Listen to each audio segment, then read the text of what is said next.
Hello, hello. Welcome back to the Sleuth Intuition channel. I'm your host, Patrick Vallejos, broadcasting to the world live from Phoenix, Arizona. Today we have a really dark and disturbing story to tell. Serial killer Joseph Edward Duncan, and what I like to call a trail of bloodshed.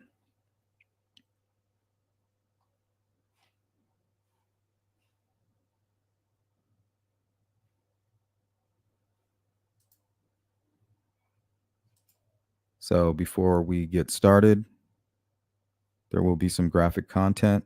Viewer discretion is advised.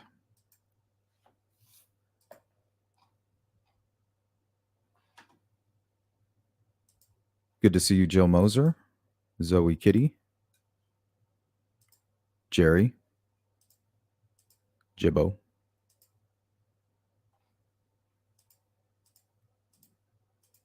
How's everybody doing?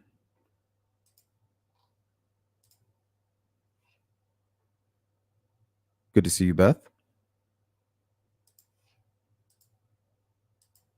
And we'll get started here in just a few.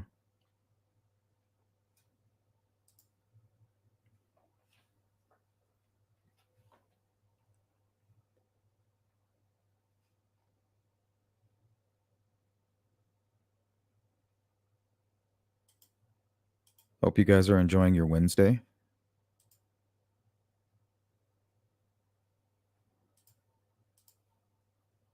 So what we're looking at here is really three different cases that we know of that Joseph Duncan is responsible for. So back in 1996, Samyeho White and Carmen Kubayas. That was out of Seattle, Washington. Then April 1997, Anthony Martinez.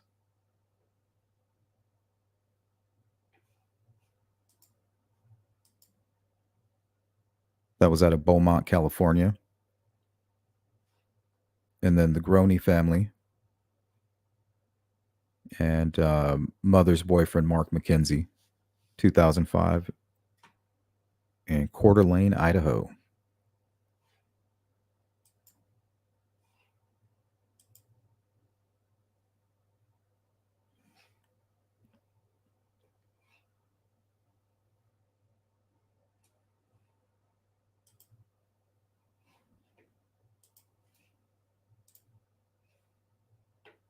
How many? Type of one if you are, and I repeat, if you are familiar with these cases.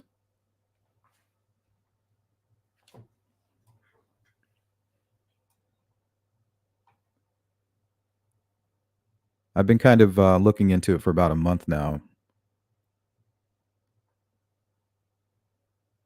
And this one is definitely disturbing, to say the least.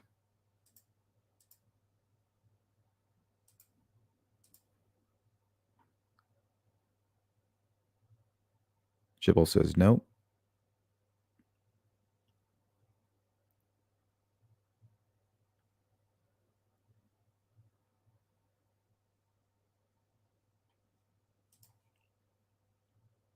Beth says no.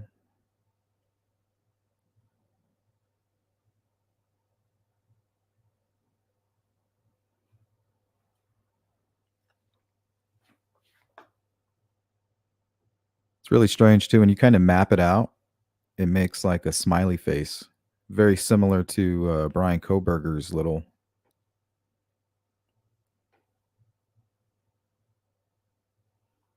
trail of destruction.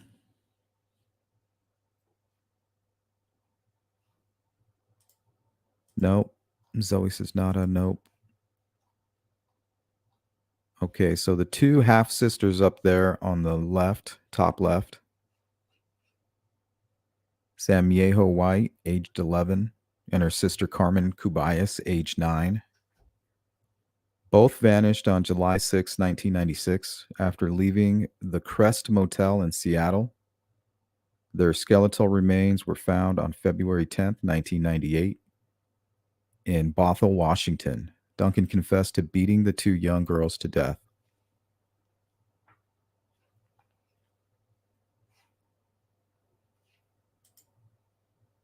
And then bottom left,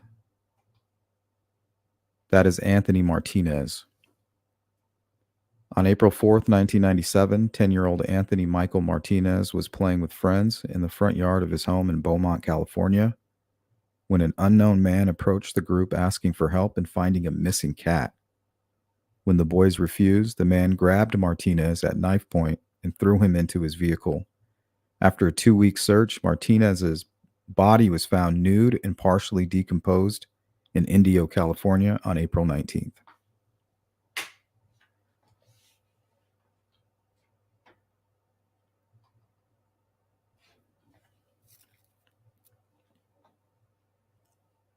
Now, you can see the Groene family, the top right. Daughter Shasta was the only surviving victim.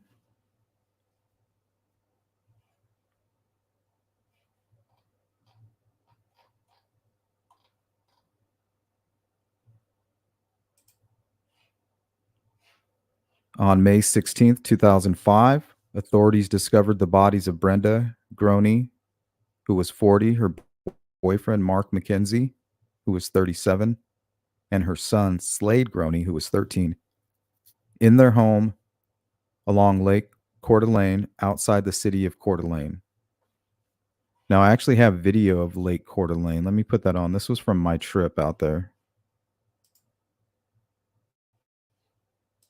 Just kind of give you an idea. Might as well, I have the footage.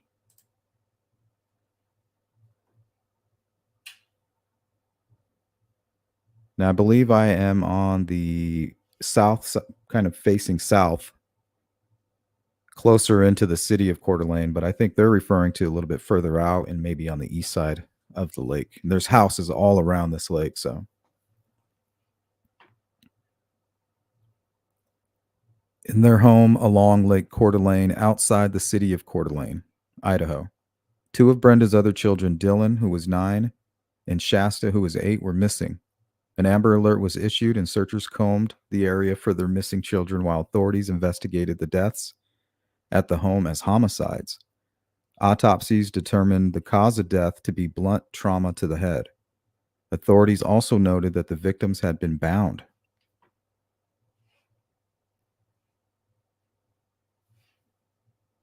Seven weeks later, in the early morning of July 2nd, 2005, Shasta was seen at Denny's restaurant in Coeur d'Alene in the company of an unknown man. A waitress, a manager, and 2 customers at the restaurant recognized the girl from media reports. They surreptitiously called the police and positioned themselves to prevent the man from leaving.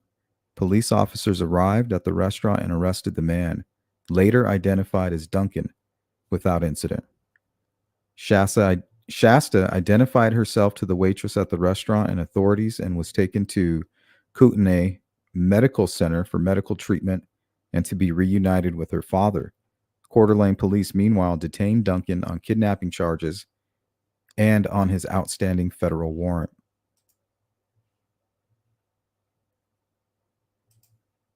Welcome in, GP. Denise V, welcome in.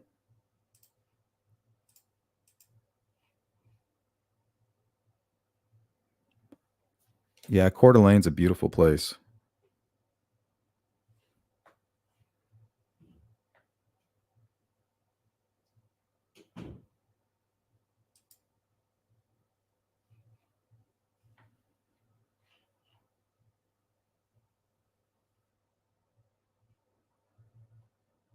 When Shasta was found without Dylan, authorities had held little hope of finding the boy alive. Police asked the public for tips specifically concerning sightings of a stolen red Jeep Cherokee with Missouri license plates that Duncan was driving at the time of his arrest.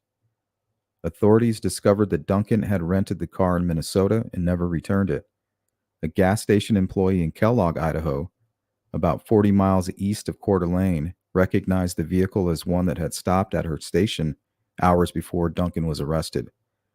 The employee suspected the girl wandering suspected the girl wandering around the station might have been Shasta, but did not confront her as nothing appeared out of the ordinary. The employee and her manager notified authorities after revealing surveillance camera footage. I think I have a clip from that right here. After revealing surveillance camera footage and identifying Duncan and Shasta in the video.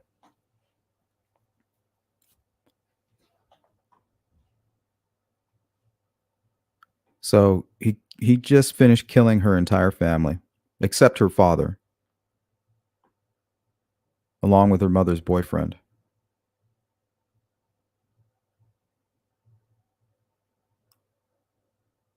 I mean, she's lucky to be alive.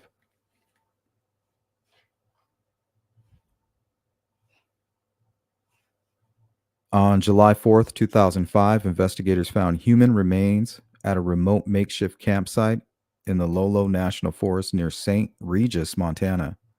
The remains were sent to the FBI lab in Quantico, Virginia for DNA testing. They were positively identified as those of Dylan.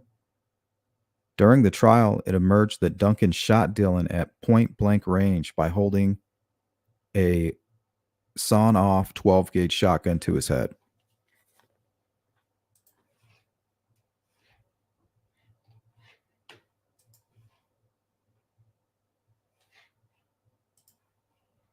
Okay, so who was Joseph Edward Duncan?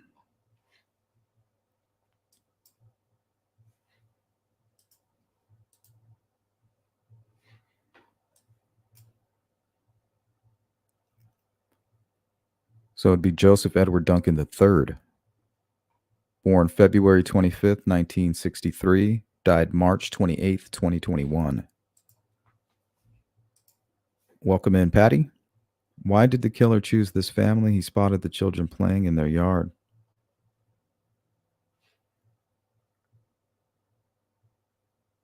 He was an American convicted serial killer and child molester who was on death row in federal prison following the 2005 kidnappings and murders of members of the Groene family of Coeur d'Alene, Idaho.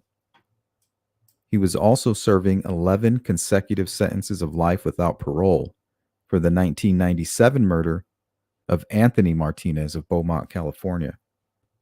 Additionally, Duncan confessed to, but had not been charged with, the 1996 murder of two girls, Samiejo White and Carmen Cubayas, in Seattle, Washington. At the time of the attack on the Groene family, Duncan was on the run from a child molestation charge in Minnesota. During his incarceration, authorities connected Duncan with the unsolved murders of Anthony Martinez in California and two girls in Seattle, which all occurred when Duncan was on parole from 1994 to 1997. In all, Duncan was convicted in Idaho for kidnapping and murdering the three victims of Coeur d'Alene, for which he was given 6 life sentences, in federal court for kidnapping Shasta and Dylan Groene and murdering Dylan, for which he was given 3 death sentences and 3 life sentences, and in the state of California for kidnapping and murdering Martinez, for which he was given 2 life sentences. So what is he, a cat? Like, at what point does the death penalty come into play here? So just in case you come back reincarnated, we're going to put you back in prison. Or if you survive the gas chamber, like, I don't understand. How many life sentences can you give one life? Welcome in, Hiawatha.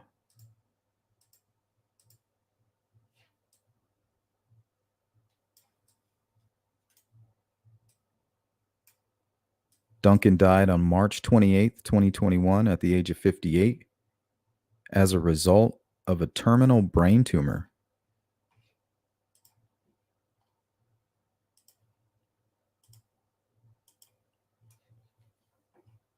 It's insane.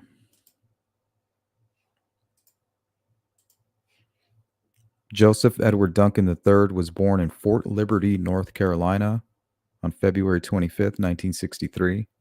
He was the fourth of 5 children born to Joseph Edward Duncan Jr.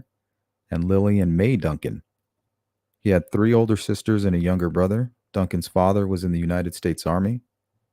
Because of this, the family moved from city to city within the U.S. and abroad, changing locations every year or two until the older Duncan retired to Tacoma, Washington, when the younger was around 12 years old. Duncan's mother was described as a domineering woman, but also he claimed after being arrested in 1980 to have been abused as a child. His younger brother disputed this. Duncan's parents split up in 1979 and divorced in 1983. His sister soon left the household all at once. Duncan remained behind with his mother, while his brother went to live with their father after some time. His father would later remarry, giving Duncan a step family. Duncan attended Lake High School but did not graduate.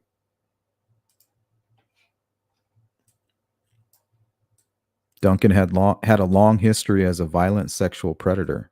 He committed his first recorded sex crime in 1978 when he was 15 years old. In that incident, he raped a 9-year-old boy at gunpoint. The following year, he was arrested for driving a stolen car.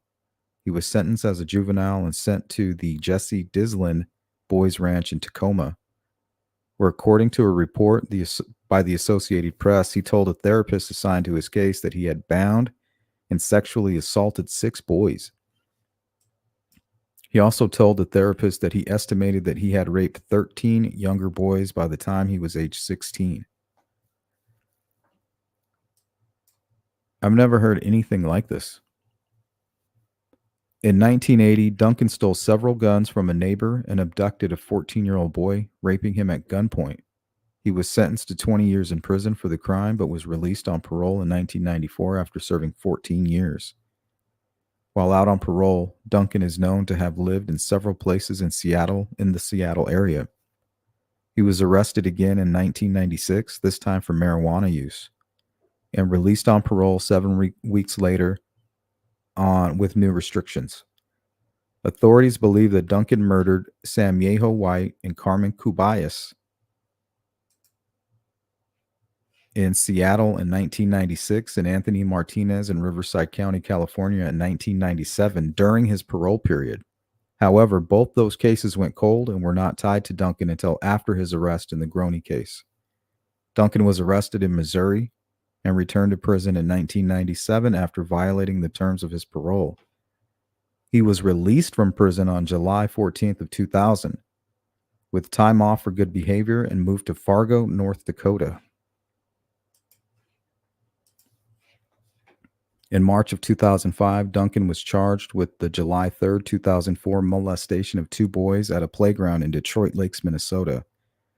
On April 5th, 2005, he appeared before a Becker County judge who set his bail at $15,000.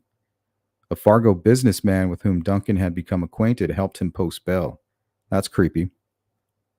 Might want to look into whoever this Fargo businessman was. However, Duncan skipped bail and disappeared. On June 1st, a federal warrant was issued for Duncan's arrest for the unlawful flight to avoid prosecution. So this guy, he was born a monster. I mean, what kind of teenager kidnaps 13-year-old boys at the age of 15?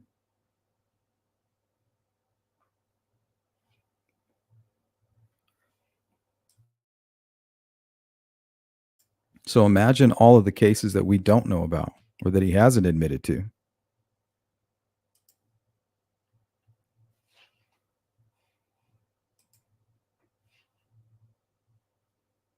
The number could be staggering.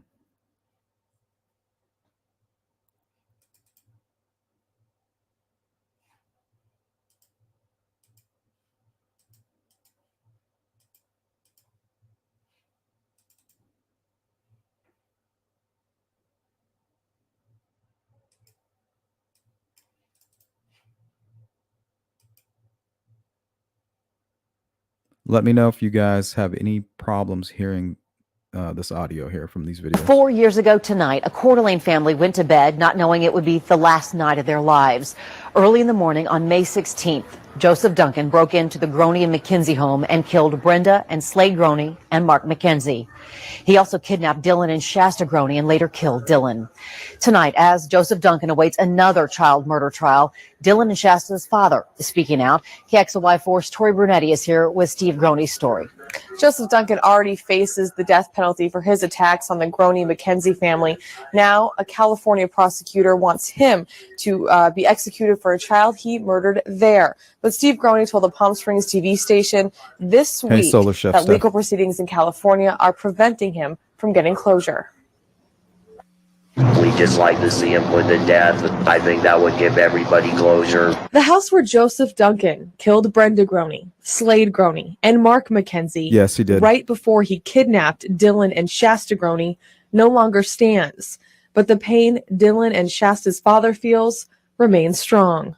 I think really the hardest part of it all was going through the federal trial and realizing that the last known memory of my 9-year-old son Dylan was of him being tortured and raped. Steve Groene had to sit through weeks of videotapes, pictures, and testimony detailing the abuse his son endured in his final days.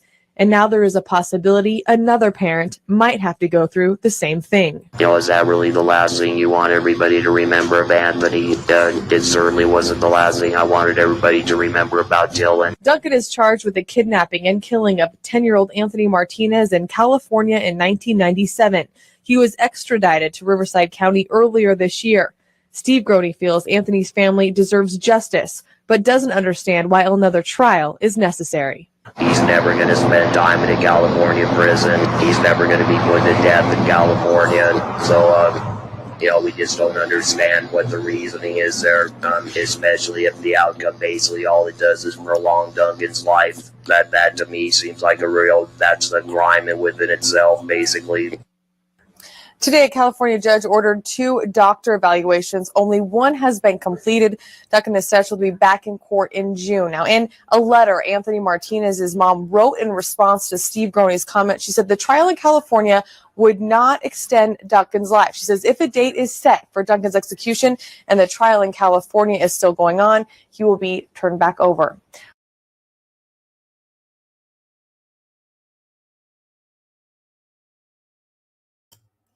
All right, this next video is really hard to watch. So this is pretty much the part I was warning you guys about. It appears Joseph Duncan was on the prowl for victims for several weeks before he brutally attacked Brenda and Slade Groene and Mark McKenzie. Duncan used a GPS system to mark points of interest as he traveled from his home in Fargo, North Dakota, through Missouri, Wyoming, Montana, Idaho, and into Spokane. FBI agents found that GPS in Duncan's Jeep, then used that information to visit those marks. One mark put Duncan 25 miles north of Casper, Wyoming, at a rock outcropping. A message handwritten on a rock reads, quote, "Deep in my dungeon, I welcome you here," signed with the numbers 36623, Duncan's inmate number while serving a prison sentence in Washington. Between Fargo and Montana, 7 homes, including a daycare, were all within several feet of marks in Duncan's GPS system. The homes were all rural, visible from a major highway, with play equipment in the yards. One of those homeowners testified today. Other marks in the GPS system put Duncan at 3 different locations in the Lolo National Forest, where we now know he held Dylan and Shasta captive for several weeks. Duncan's landlord and neighbor in Fargo also took the stand and testified about Duncan leaving his apartment trashed and messages scrawled on the wall. And a maintenance employee with Bighorn National Forest told jurors he found a trash can damaged by a 12-gauge shotgun, a gas station receipt with Duncan's name on it, and a receipt from the Lion's Den, an adult superstore. In Boise, Annie Bishop, KXLY4 HD News.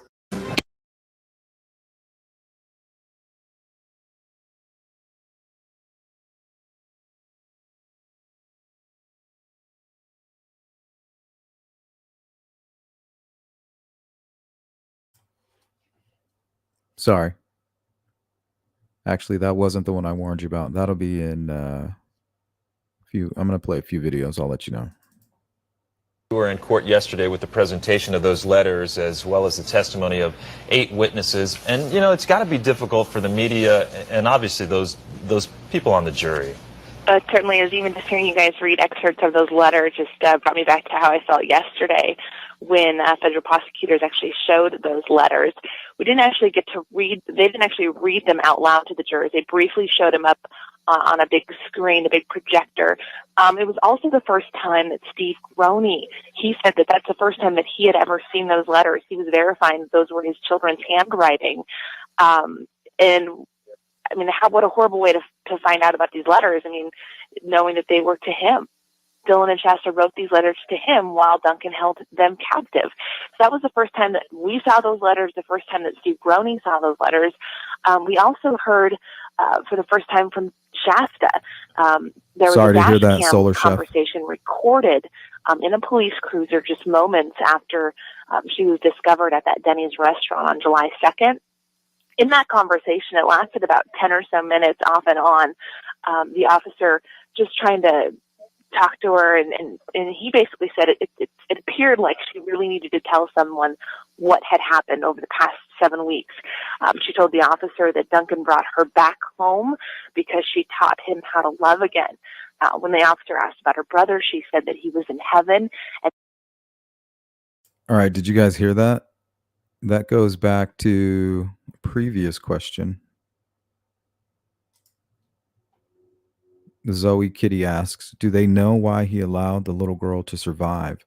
Well, he told investigators because she taught him how to love again. How twisted is that? And he basically said it appeared like she really needed to tell someone what had happened over the past 7 weeks. She told the officer that Duncan brought her back home because she taught him how to love again. When the officer asked about her brother, she said that he was in heaven and that she described what happened to him. She also talked about how she told the officer that she knew that Duncan had perhaps killed more people than police officers may ever know about, which was a chilling thing to hear. And just to hear her voice and what her demeanor was like. I mean, she was upset, she was crying. And so that was tough to listen to as well, because that's the first time we've ever heard her voice in court. Also, other witnesses that were called up, Detective Brad Maskell, he was the first the lead detective in the murders at Wolf Lodge. He talked about step by step how Duncan methodically attacked the family and what he did afterwards. And that was tough to listen to as well. You know, we kind of got a preview of what we were going to hear the day before in opening statements, but Brad Maskell really went detail by detail, and you could tell a lot of the jurors were once again disgusted, and it's certainly not getting any easier. Mike, Clyde? Annie, describe Steve Groene's reaction to all of this. As you said, it was the first time that he saw these letters. He's also sitting in court hearing his daughter reveal what she went through in the 6-week period. What was his reaction, his demeanor? Well, when he was on the stand, he was very calm. He didn't have too much of a reaction when he saw the letters. And I don't know if that's because maybe he already knew about them.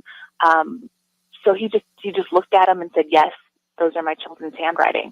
As far as what he looked like when Shasta was actually giving that dashcam conversation, I'm not sure what he looked like, because I was actually in the media room when that was being played.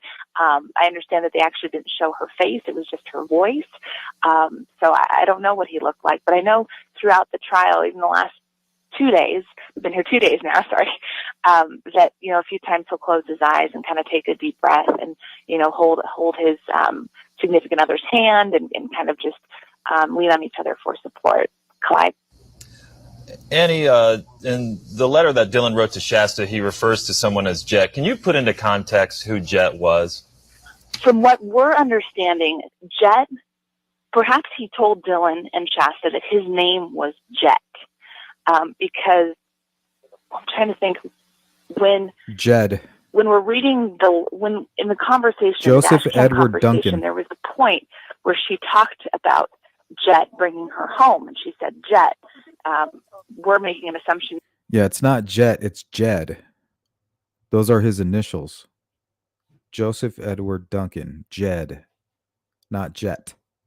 that she's referring to Joseph Duncan, but we're not sure.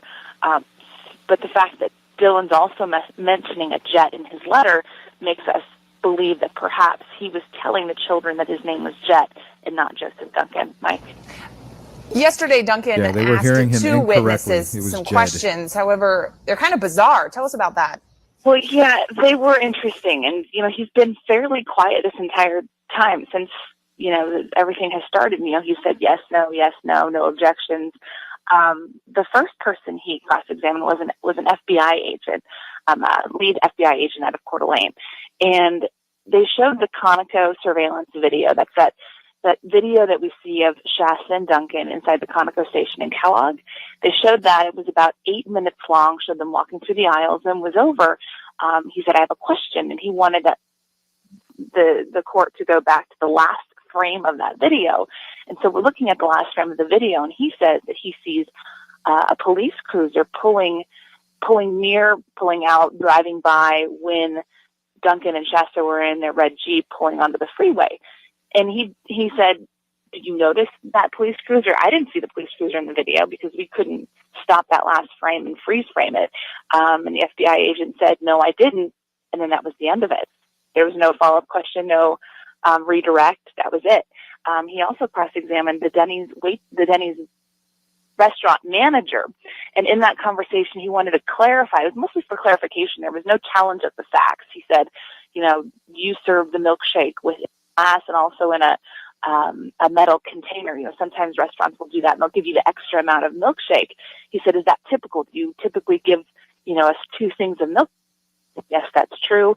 And then he asked her about where she was standing, staring at him, and if she typically did that with every customer. And that was about it. It was just a clarification. The conversations really lasted just a few minutes. Clyde? Annie, thanks so much, and we'll continue to check in with Annie throughout the day. You can also get up-to-the-minute updates on our website, kxly.com, throughout the day. Okay, now this one's really hard to listen to. Closing arguments will begin tomorrow morning. Then the jury will decide the fate of Joseph Duncan. But jurors will likely have a long night after what they saw in court today. It is something no one in that courtroom ever wanted to see, a videotape depicting the torture of a young boy in a remote cabin in the Montana wilderness. While the video is extremely disturbing, it is the absolute key piece of evidence prosecutors can use to send Joseph Duncan to death row. KXLY4's Melissa Luck is here. And Melissa, an extraordinarily difficult day for everyone who was in that courtroom. Yeah, Robin, and for us, it was a photographer who was not there to take pictures, but to note the content of the video and, more importantly, the jury's reaction to what they saw. We have known much of the content of this video for some time, but have not reported it until it was made an official record of the court. We want to warn you, while we're not reporting all of the extremely graphic details, this information may be disturbing. This is what the old mining cabin looked like in October 2005, 3 months after Duncan made his torturous video here of 9-year-old Dylan. We learned today just how much torture actually took place. Jurors in this case saw 3 videos shot inside this cabin, 2 showing Duncan sexually abusing Dylan. Then a third, decidedly more graphic. Before anything takes place, Duncan says, God, this child, this boy, does not deserve to die. Then Duncan hangs Dylan from a beam in the center of the cabin for his own sexual gratification. Several minutes later, Duncan brings Dylan down, the young boy, barely alive. Duncan shouts, listen, boy, I just saved you. I saved your soul, okay? Dylan, in obvious pain, cries and prays, while Duncan sings and continues to rant. He says, God, what is going on here? I don't understand. I'm getting sick of your games. To Dylan, he says, the devil is here, boy. The devil is a lot like a god. The devil knows everything. The devil sees everything. The devil likes to watch children suffer and cry. Finally, Duncan tells Dylan he's going to take him to the hospital. He tells him his dad will be there when he wakes up. The tape ends with Duncan carrying Dylan out of the cabin.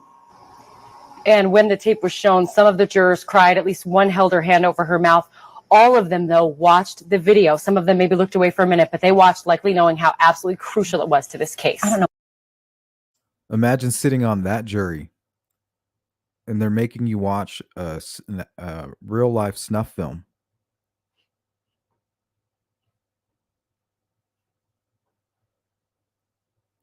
I wonder if you'd be able to say no. Like, could you opt out? Like, there's no way, you know.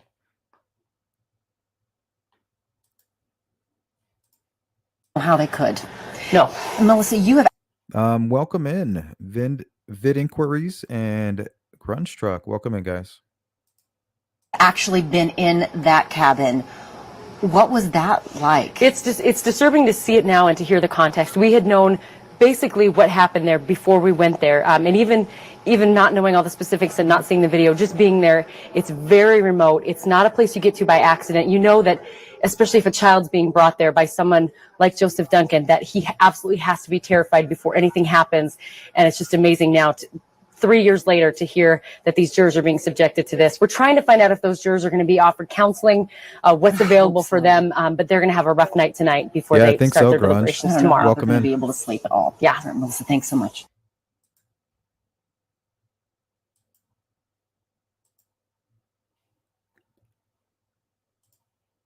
Welcome in, No Effects. Why make people watch? I don't understand. I guess you have to. It's evidence. Yeah, there's no way. I mean, that's like the worst thing I've ever heard of.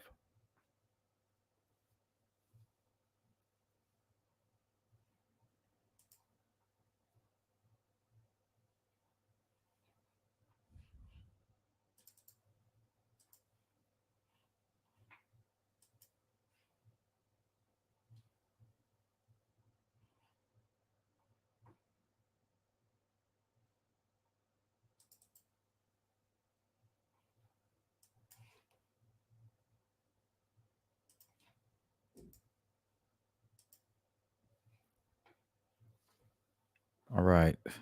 Much of what is known about the murders of the Groene family was revealed by Shasta Groene herself. According to Shasta's police interview, Duncan killed her mother, older brother, and her mother's fiance. Then he kidnapped her and her brother, driving away with them in a stolen Jeep Cherokee. Shasta told investigators her mother came into Dylan and her room and woke them up. Her mother said, "Someone is in the house." They went into the living room, where she saw Duncan wearing black gloves and holding a gun.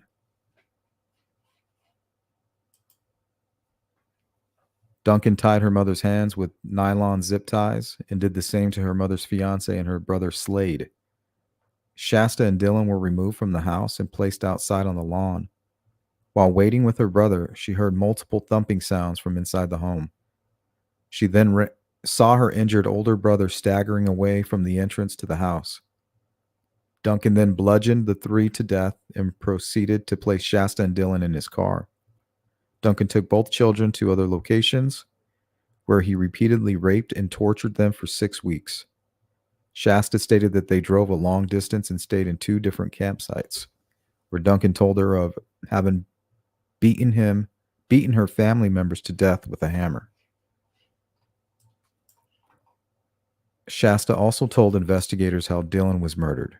Duncan insisted that his death was an accident initially. Shasta was standing on the other side of Duncan's Jeep when she heard a loud boom. She then ran to the other side of the Jeep and saw Dylan lying on the ground screaming. Duncan was digging through a clear plastic box looking for beer when a shotgun that was also kept in the box went off, hitting Dylan in the stomach.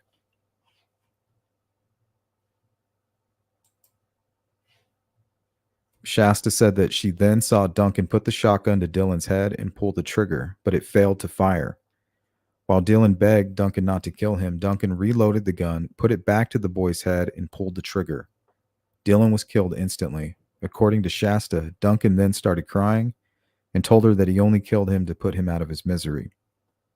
A public memorial service was held for Dylan on July 16, 2005, which would have been his 10th birthday, at Real Life Ministries. Shasta reported that Duncan nearly killed her days after killing Dylan. She said that he gave her the choice to be killed either by strangulation or with a gun. Shasta chose the former, and Duncan proceeded to wrap a rope around her neck and tightly pull it, causing Shasta to start suffocating. However, she summoned enough breath to beg Duncan to stop using his nickname Jet, which I think is Jed. And he immediately did. He then asked her if she would like to meet his mother, to which she responded yes, and the two drove back towards Coeur d'Alene and stopped at Denny's restaurant where Shasta was rescued.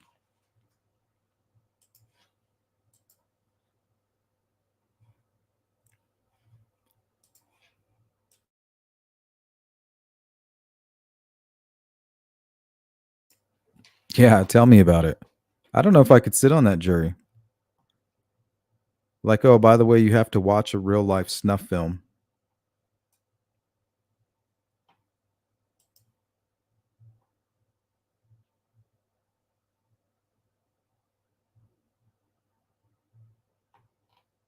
Yeah, I was shocked when I first watched that video, Grunge. I can say that when I was at my niece's court hearings with Garrett Kurtz and Ashley, I could never forget the evidence and other pictures of torture. Yeah, I mean, even just being in the courtroom, it's got to be rough.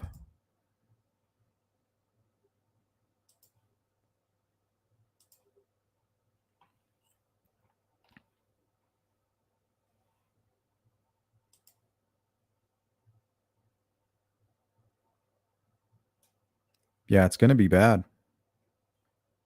I mean, they're already showing the crime scene photos in that case in the courtroom. Hey, Sparky.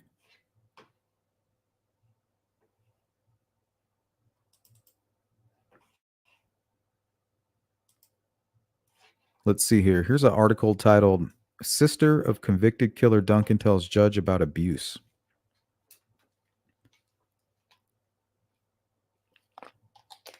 The sister of convicted killer who waived his right to appeal his death sentence says they both endured horrific childhood abuse at the hands of their mother.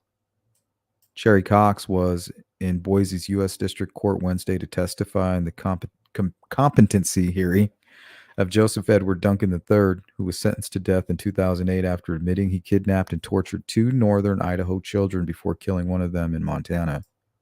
Duncan gave up his appeals, but his attorneys fought on his behalf, and last year the Ninth Circuit Court of Appeals ordered U.S. District Judge Edward Lodge to hold a retrospective competency hearing to determine if Duncan was mentally competent back in 2008 when he gave up his right to appeal. How the hell are they going to do that? Cox testified about what it was like growing up with Duncan in their childhood home. Cox said she and her four siblings were frequently beaten by their mother while she ranted that men were worthless and described her mother as a crazy woman who attended church obsessively every day. Prosecutors did not question testimony Wednesday that Duncan's mother was abusive, and the Associated Press could not immediately find contact information to reach her for comment. Duncan, who was the second youngest of 5 children, was passive in the face of the beatings, Cox said. When she was beating on you, if you fought back, it was worse, Cox said. In his case, he just took what she gave and kind of whimpered off into his bedroom. Their father, who was in the military and often deployed, was frequently the subject of their mother's derision. So he wasn't in the Army, his father was. So I need to clear that up. You asked if they were connected. To be specific, the father was in the Army, Hiawatha. Cox said she left home at 17 and only saw Duncan once after that, several years later when he was a patient at a Washington State psychiatric hospital.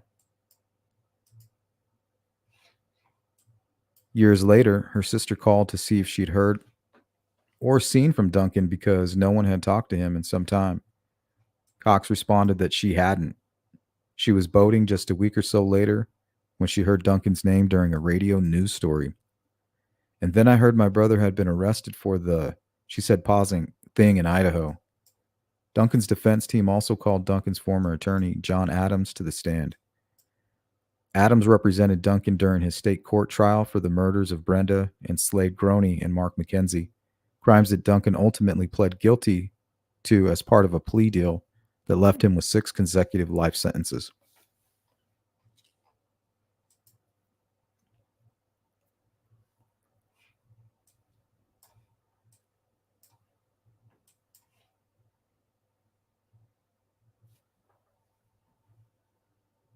I wonder if they could say no. I don't know if you can. Welcome in, Copper Horse. Good to see you. Back in the day, the cool thing for kids to watch was I remember Faces of Death. Yeah, I had a friend who happened to be a girl. She would always want to watch that. She'd be like, check this out. Then later I found out some of it was fake. But I mean, some of it definitely was real.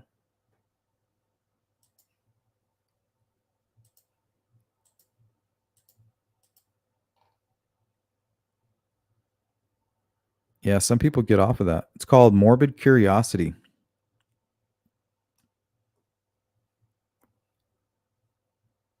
Most of those people become surgeons or something. Some become killers, I guess.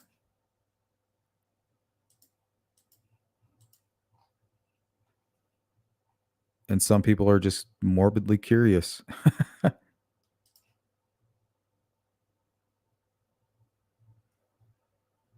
What's wrong, Sparky? Good to see you, CJK. Hopefully I didn't miss anybody.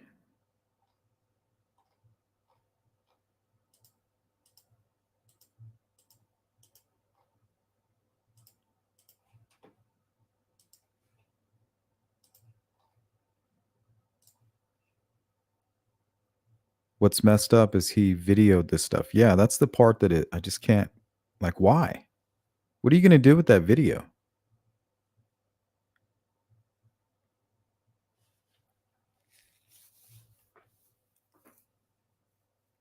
That just gives it like a little extra dose of evil.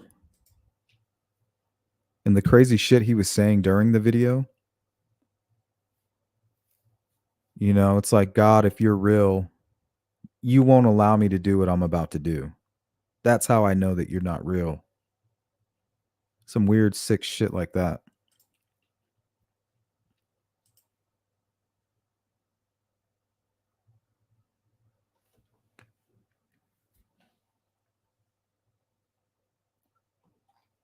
Yeah, you just want to be rebellious.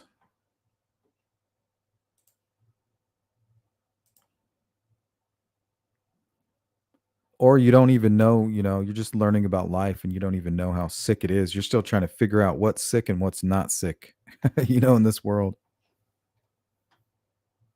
You're like, why does this even exist? As a young kid, you might put too much trust, you know, like in the world. Like, there's no way that this is real. Oh no, this is real. Check this out.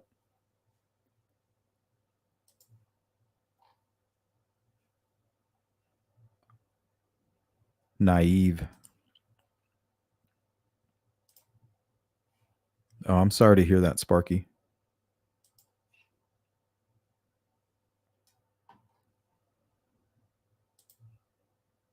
Hang in there.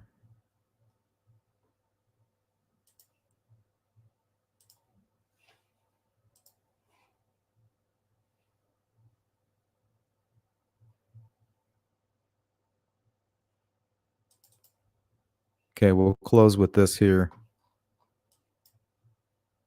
The death of Joseph Edward Duncan, serial killer who pleaded guilty in slayings of SoCal Boy 10, dies on death row.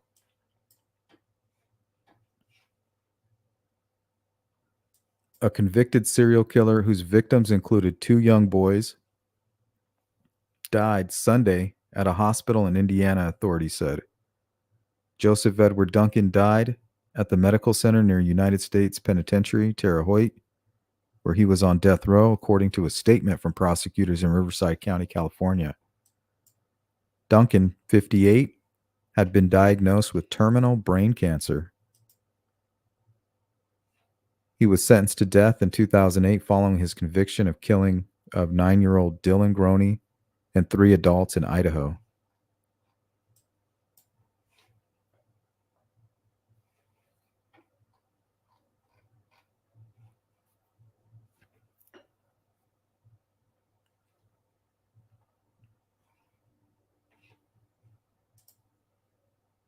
So that's it, guys. That is the story of Joseph Duncan, Joseph Edward Duncan III, and his trail of bloodshed.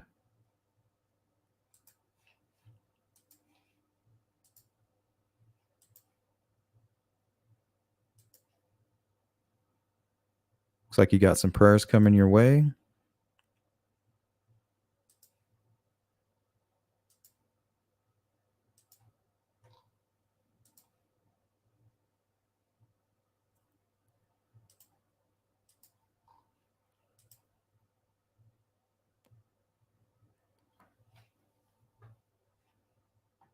Jeez.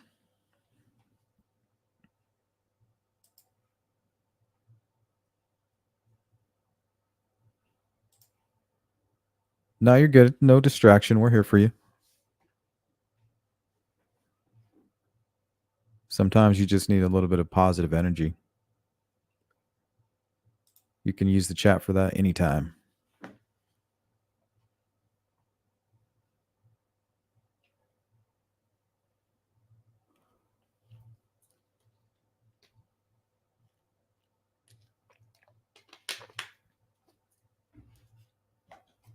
So he told Shasta, here, I don't think I've even put her up on the screen yet.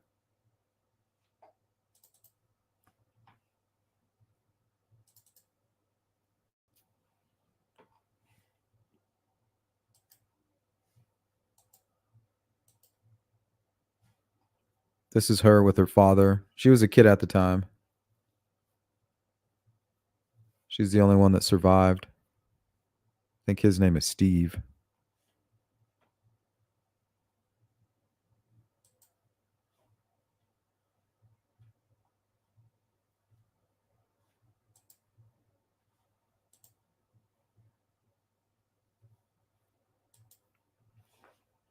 Can't remember what he was in federal prison for. I think it was fraud.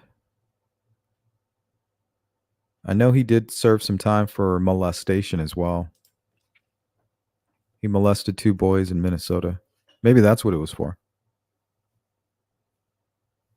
Sparky says he had a seizure during the night and my sister found him on his floor. Responsive, and he never did wake up. Unresponsive? Solar Chef Steph says Anthony's mom is quoted upon receiving the news of Duncan's death. The sun is brighter today, and the horror of his thoughts consumed him. What a strong, strong mama. Yeah, I think that's probably a killer's greatest fear is death, right? Judgment. Like if there is a God, like I'm going to hell. They got to be thinking that to themselves. And that's why you have people like Richard Allen, finding religion. Or not even religion, but finding God.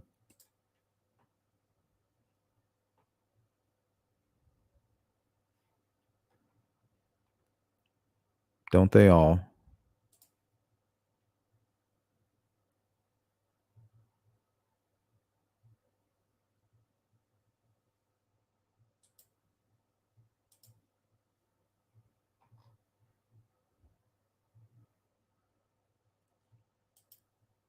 Yeah, that's what I figured. Well, I hope you guys get some answers.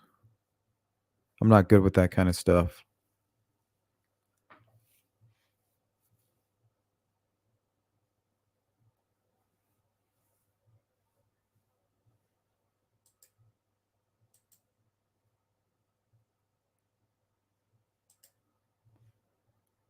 All right, guys, don't forget to hit the like button on the way out.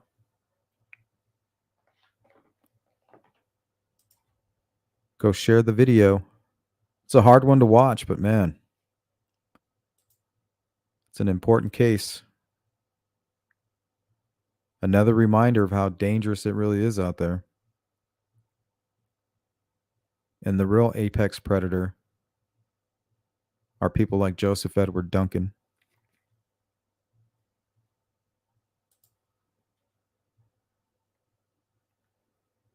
Steph says, I was leaving an abusive relationship sitting with my lawyer at her office when the news broke that they'd found Anthony's body.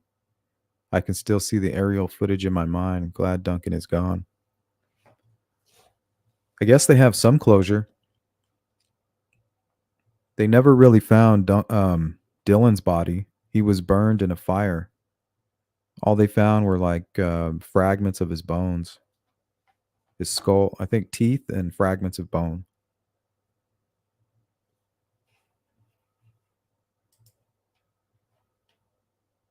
Yep, she survived a nightmare. She lived a life of crime and drug abuse, and she's good now. I had an article with her, but we ran out of time. I think she ended up getting married and finding a career and having babies. So she's doing good now. But yeah, she went through a rough patch. Shasta is her name. Oh, that's horrible, Sparky.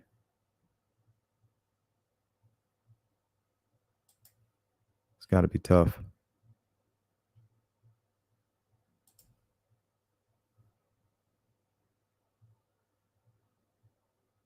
Thank you, Copper. Yeah, if you guys want to help support my channel, that's probably the best ways to hit up the Cash App. And I want to give a big thank you and a shout out to those of you who have been donating to the Cash App. It means a lot to me. I couldn't do what I'm doing without your guys' support, all you members, the help from all you mods, and all of you that share these videos and just kind of hang out in the chat and leave comments. It's a group effort. So thank you for that, Copper.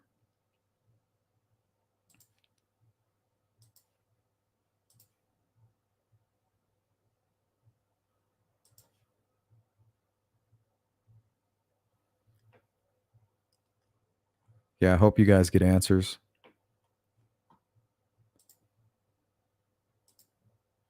Good to see you, Cindy.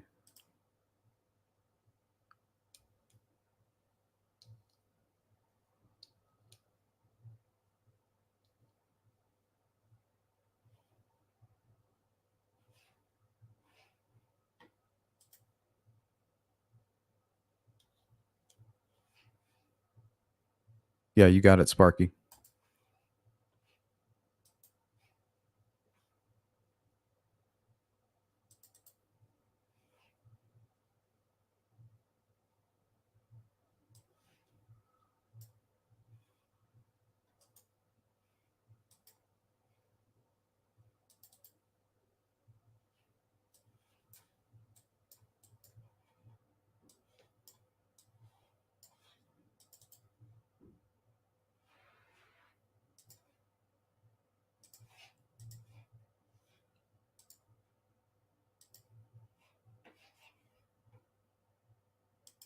All right, guys, don't forget we have a members only.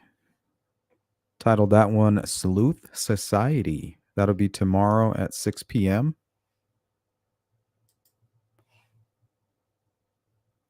And then episode 53, True Crime in the Morning, we'll be covering the case of Darlene Hulse. That'll be at 9 a.m. So I'll see you guys there. Hope you guys enjoy the rest of your day, and I'll catch you on the flip side. Peace out. Take care, everybody.